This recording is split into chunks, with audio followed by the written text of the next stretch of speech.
নমস্কার, আমি আকাশ। পুরাণ পর্ব ইউটিউব চ্যানেলে আপনাদেরকে আবারও স্বাগত। বন্ধুরা, আজকে চলে এসেছি একটা নতুন ভিডিও নিয়ে। দুর্গাপুজোর লগ্ন শেষ, লক্ষ্মী পুজো আসন্ন, সামনেই কালী পুজো। এরই মধ্যে চলে এসেছি আমি একটা নতুন ভিডিও নিয়ে, তা হলো মা দুর্গার 9 রূপের কাহিনী।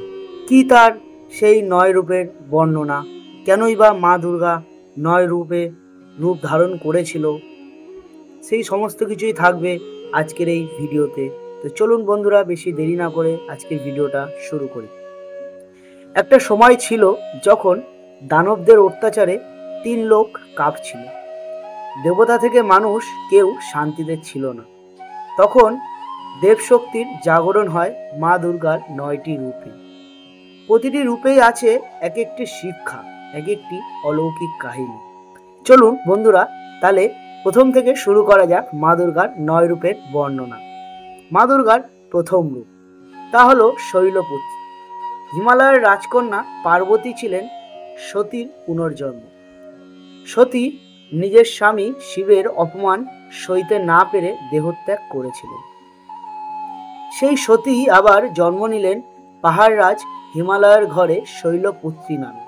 তিনি হাতে পদ্ম আর ত্রিশূল নিয়ে বসে আছেন। সাদা ষাঁড় তার বাহন। শৈলপুত্রী আমাদের শেখান অটল বিশ্বাস আর শক্তি জীবনের ভরসা। চলুন তাহলে দ্বিতীয় রূপ নিয়ে বর্ণনা করি। ব্রহ্মচারিণী। পার্বতী শৈশব থেকেই একাগ্রচিত্তে শিবকে স্বামী রূপে পাওয়ার জন্য কঠোর তপস্যা শুরু করলেন। 1000 বছর তিনি শুধু ফল খেয়ে বাঁচলেন, তারপর শুধু শাক পাতা, শেষে জল, আর একসময় বাতাস নিয়েও বেঁচে থাকলেন। তার এই অবিচল সাধনার জন্য তিনি পূজিত হলেন ব্রহ্মচারিণী নামে। তিনি ভক্তদের শেখান ধৈর্য, ত্যাগ আর ভক্তি ছাড়া সত্যিকারের প্রাপ্তি অসম্ভব। তৃতীয় রূপ মায়ের হলো চন্দ্রঘণ্টা। পার্বতী যখন শিবকে বিবাহ করলেন, তখন তিনি ধারণ করলেন নতুন রূপ। কপালে ছিল ঘণ্টার মতো অর্ধচাল, আর তিনি হলেন চন্দ্রঘণ্টা। 10 হাতে অস্ত্রধারিণী সিংহের আরোহণী এই দেবী ভয়ঙ্কর দানবদের দমন করে। তার ঘণ্টাধ্বনি শুনে দানবরাজরাও কেঁপে উঠত। ভক্তদের দেন নির্ভীক জীবন। চতুর্থ রূপ হলো কুষ্মান্ডা। কথিত আছে, যখন পৃথিবীতে চারিদিকে অন্ধকার ছেয়েছিল, তখন দেবী অট্টহাস্য করে সূর্যের মতো আলো ছড়িয়ে দিলেন। সেই হাসি থেকেই শুরু হলো সৃষ্টি। তাই তার নাম কুষ্মান্ডা। তিনি অষ্টভুজা, হাতে অমৃত কলস। মহাবিশ্বের মূল আলোই তার আশীর্বাদ। তিনি ভক্তকে দেন স্বাস্থ্য, প্রাণশক্তি আর উজ্জ্বল জীবন। পঞ্চম রূপ স্কন্দ মাতা। একসময় অসুরদের অত্যাচারে দেবতারা অসহায় হয়ে পড়েছিল। তখন যে দেবী জন্ম দিলেন এক মহাশক্তিশালী পুত্র, কার্তিক বা স্কন্দ। দেব সেনাপতি কার্তিক মায়ের আশীর্বাদে অসুরদের দমন করেন। সেই মাতৃরূপী পূজিত হয় স্কন্দ মাতা নামে। তিনি কোলে রাখেন শিশু কার্তিককে আর ভক্তকে আশীর্বাদ করেন এবং সকল পরিবারকে সুরক্ষিত রাখেন। কাত্যায়নী, ষষ্ঠ রূপ।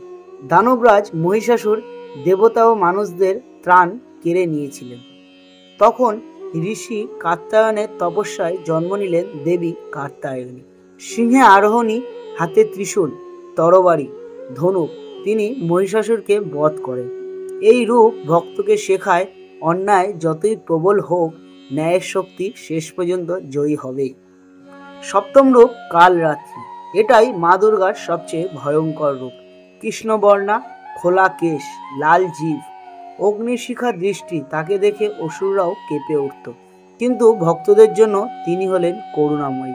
তিনি ভক্তকে দেন সাহস, রক্ষা করেন মৃত্যু ভয় থেকে। তাই তিনি কালরাত্রি। অষ্টম রূপ মহাগৌরী। পার্বতীর দীর্ঘ তপস্যায় শরীর কালো ও ক্লান্ত হয়ে পড়েছিল। শিব তার কৃপায় তাকে ধোয়ালেন গঙ্গা জলে, আর তখনই তিনি হলেন শুভ্রবর্ণা, দীপ্তিমান মহাগৌরী। তিনি আমাদের শেখান পবিত্রতা, শান্তি আর কল্যাণের মধ্যেই জীবনের আসল সৌন্দর্য। এবং শেষ রূপ বা নবম রূপ হলো সিদ্ধিদাত্রী। শেষ দিনে পূজিত হয় দেবী সিদ্ধিদাত্রী। তিনি সব দেবতাদের অষ্টসিদ্ধি আর নবরিধি প্রদান করেছিলেন। এমনকি শিবকেও অর্ধনারীশ্বর রূপ দেন তিনি। তিনি ভক্তকে দেন জ্ঞান, যোগশক্তি আর মুক্তি। তিনি দেখান দেবী সর্বশক্তির উৎস। এই 9 রূপী হলেন মা দুর্গা। কখনো শক্তি, কখনো ভক্তি, কখনো মাতৃত্ব, কখনো শান্তির প্রতীক। তিনি শেখান অটল বিশ্বাস, ধৈর্য, সাহস, জ্ঞান আর পবিত্রতার মধ্যেই আছে মুক্তি ও কল্যাণ। তো বন্ধুরা, এই ছিল মা দুর্গার 9টি রূপ। 9 রূপে মা দুর্গা কেন বিরাজমান হয়েছিল এবং কিভাবে তিনি অসুরদের বিনাশ করেছিলেন এবং কিভাবে তিনি সেই 9 রূপের মধ্যেই তার মাতৃত্বের ভক্তিও দেখিয়েছিলেন, তাই ছিল আজকের এই ভিডিওতে। বন্ধুরা, এই কাহিনীটা আপনাদের যদি ভালো লেগে থাকে তাহলে অবশ্যই ভিডিওটিতে লাইক করবেন, চ্যানেলটি সাবস্ক্রাইব করবেন। আর আপনারা কীরকম ধরনের ভিডিও চান সেগুলো অবশ্যই কমেন্ট করবেন। কমেন্ট করলে কি হয় বন্ধুরা, আমি তাহলে ভিডিও করতে উৎসাহিত হই এবং আপনাদের পছন্দ মতো ভিডিও আমি নিয়ে আসতে পারি। তো আপনারা অবশ্যই কমেন্ট করে জানাবেন যে আপনারা কোন ধরনের ভিডিও দেখতে চান।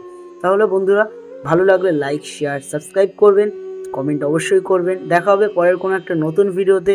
ততক্ষণের জন্য ভালো থাকবেন, সুস্থ থাকবেন এবং সদা সর্বদা আমার এই চ্যানেলটির সঙ্গে জুড়ে থাকবেন।